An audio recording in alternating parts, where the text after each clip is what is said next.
Bricks have been a part of Minecraft's block palette since the game's earliest days, and they've always carried a certain type of timeless charm.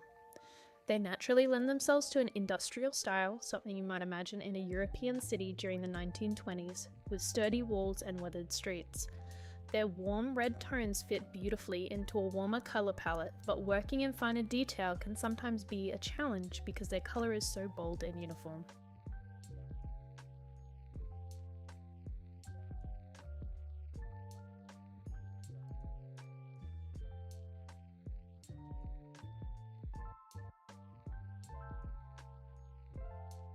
Welcome back to day 2 of my 30-day 30 blocks challenge, a personal creative project where I'll be building every single day for the next month.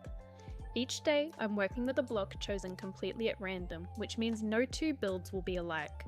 It's a fun way to keep things fresh, push my creativity, and maybe even discover new combinations or styles I wouldn't have tried otherwise.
For this build, I wanted the roof to contrast with the warmth of the bricks, so I went for a darker, cooler tone.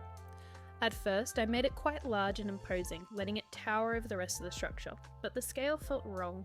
It pulled too much attention away from the walls and it limited the detailing I'd managed to add.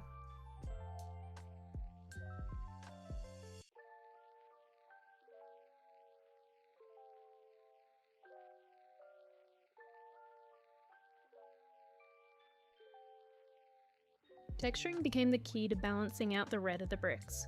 By blending in blocks with similar shades, I could mute some of the intensity of the red, tricking the eyes into thinking those blocks were part of the same colour family while also toning down the textures.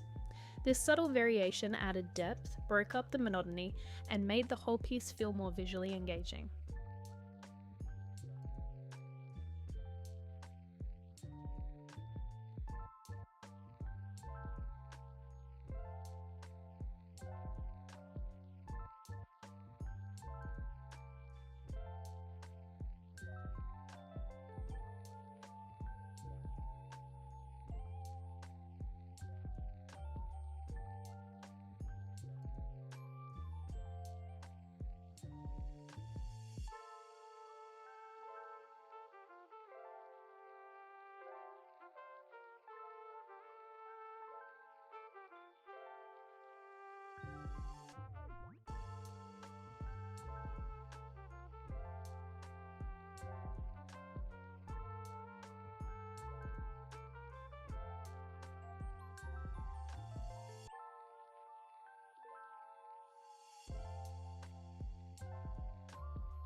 Overall, this build is a more simplified interpretation of architecture from that era.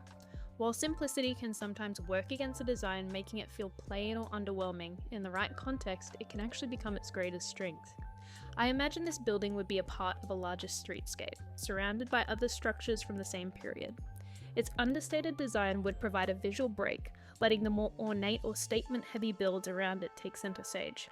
In that way, it plays a supporting role, helping the overall scene feel balanced and preventing the viewer's eyes from becoming overwhelmed. These are all things I consider when creating something.